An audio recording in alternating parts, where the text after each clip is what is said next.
বৌদি বৌদি, তোমার বোনকে না একটু সামনে রাখবে।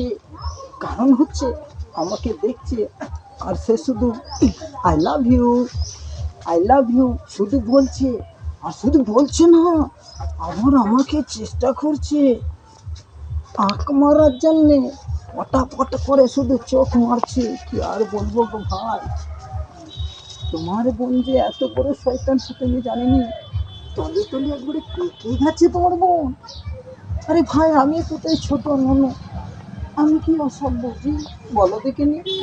তাই আমি বাজতে যাতায়াত করছি, যাতে তোমার বোন আমার সঙ্গে একটুও না ইন্টু মিন্টু না করে। তাই বলছি কি বৌদি, তোমার বোনকে খুব ভালো করে শাসন করে রাখবে কিন্তু। কারণ হচ্ছে আমি তোমার বোনকে একটুও পছন্দ করি না, একটুও না। কিন্তু হলে কি হবে, সেই আমার পেছু আর কোনো মতেই ছাড়ছে না। কি করবো বলো? তাই আমি চেষ্টা করছি তোমার বোনকে কাছ থেকে আমি অনেক দূরে সরে যাবো। কি আর করি বলো? সেও তো আমারই একজন মানে আত্মীয়। তাই আমি কিছু বলতে পারছি না। সাহস আছে, তাও কিছু বলতে পারছি না।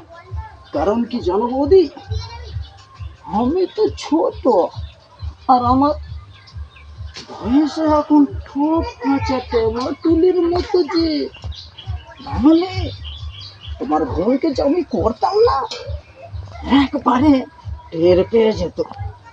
তাই বলছি বৌদি, তোমার বোনকে কিন্তু আমার থেকে একটু দূরে দূরে রাখার সব সময় চেষ্টা করবে। নাহলে যখন তখন কিছু না আমি কিন্তু ঘটিয়ে দিতে পারি। তাই আমার নাম হচ্ছে টেনে আনা আর বার করে দিয়া, টেনে লাগিয়ে দিয়া আর বার করে দিয়া।